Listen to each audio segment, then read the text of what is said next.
বন্ধুরা, অনেক দিন পর আবারও তোমাদের জন্য একটি গল্প নিয়ে আসলাম। আমাদের চ্যানেলটি নতুন, তাই তোমাদের কাছে একটা রিকোয়েস্ট, তোমরা আমাদের এই গল্পের রাজা রাহাত এই চ্যানেলটিকে সাবস্ক্রাইব করে পাশে থাকা বেল আইকনটি অল করে দাও নতুন নতুন ভিডিও পাওয়ার জন্য। চলেন গল্প শুরু করা যাক। Let's go. গল্পের নাম শিয়াল আর বাঘের চালাকির খেলা। একদিন গভীর বনের ভেতরে এক শিয়াল আর এক বাঘ পাশাপাশি বাস করত। শিয়াল ছিল খুব বুদ্ধিমান আর চতুর, আর বাঘ ছিল শক্তিশালী কিন্তু কিছুটা সহজ সরল। বনের সব পশুরা বাঘকে ভয় পেত, কিন্তু শিয়াল বাঘকে ভয় পেত না। সে জানত বুদ্ধি দিয়ে শক্তিকে হারানো যায়। একদিন দুপুরে প্রচণ্ড গরমে বাঘ খাওয়ার খোঁজে বের হলো। অনেকক্ষণ ঘোরাঘুরি করেও কিছু পায় না। শেষে সে শিয়ালের গুহার পাশে এসে দেখল শিয়াল আরাম করে শুয়ে আছে আর একটা মুরগি খাচ্ছে। বাঘ রাগে গর্জে উঠল, শিয়াল, তুই মুরগি পেলি কোথায়? শিয়াল মুচকি হেসে বলল, ওহো, তুমি জানো না, বনের পাশের এক খামারে এখন প্রচুর মুরগি। আমি রোজই ওখান থেকে এক একটা করে নিয়ে আসি। বাঘের চোখ চকচক করে উঠল। সে বলল, আমাকেও নিয়ে চল, আমি অনেক দিন কিছু ভালো খাইনি।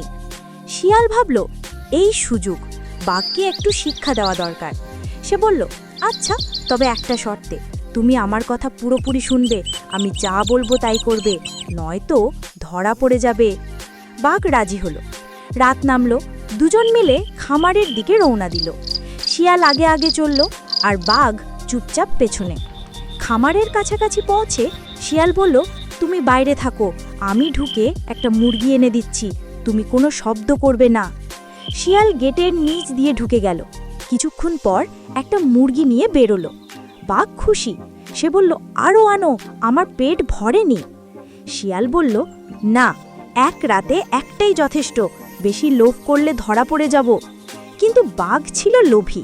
সে অপেক্ষা না করে নিজেই ঢুকে পড়ল খামারে। হঠাৎ করে মুরগিরা ডাকাডাকি শুরু করলো, কুকুররা ঘেউ ঘেউ করতে লাগলো। খামারের মালিক লাঠি নিয়ে বেরিয়ে এসে বাঘকে এমন প্যাটালো যে বাঘ কোনো রকমে দৌড়ে বাঁচল।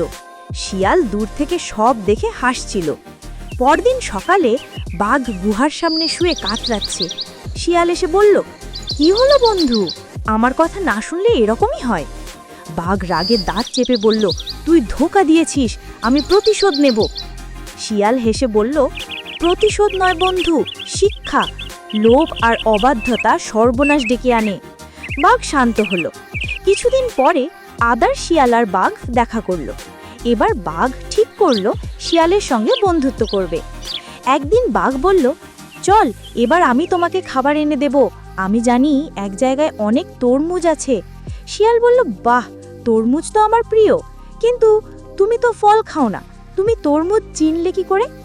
বাঘ বলল, গতকাল এক কাক আমাকে দেখালো, আমি খেয়ে দেখেছি, বেশ মিষ্টি। শিয়াল ভাবল, এটা তো ভালো, সেও কিছু শিখে পেল যে। দুজন গেল এক কৃষকের তরমুজ ক্ষেতের দিকে। এবার বাঘ বলল, তুই বাইরে থাক, আমি গিয়ে একটানা 4-5টা তরমুজ এনে দিচ্ছি। শিয়াল বলল, না না, একটাই যথেষ্ট, বেশি নিলে ধরা পড়বি। কিন্তু বাঘ আবারও লোভ সামলাতে পারল না। সে গর্ত খুঁড়ে একের পর এক তরমুজ বের করতে লাগলো। হঠাৎ কৃষক এলো আর বাঘকে আবার ধাওয়া করল। শিয়াল এবার বলল, দেখলে, লোভ ত্যাগ করো, সবই ঠিক থাকবে। বাঘ এবার সত্যি বুঝল। সে শিয়ালের কাছে ক্ষমা চাইল। তারপর থেকে তারা দুজন একসাথে থাকত, খাবার ভাগ করে খেত, একে অপরের কথা শুনত। মনের বাকি প্রাণীরা এই নতুন বন্ধুত্ব দেখে অবাক হলো। তারা ভাবল, যদি বাঘ আর শিয়াল বন্ধু হতে পারে, তবে আমরা কেন পারি না? এরপর থেকে বনে আর ঝগড়া বিবাদ ছিল না। সবাই একসাথে থাকত, খাবার ভাগাভাগি করত।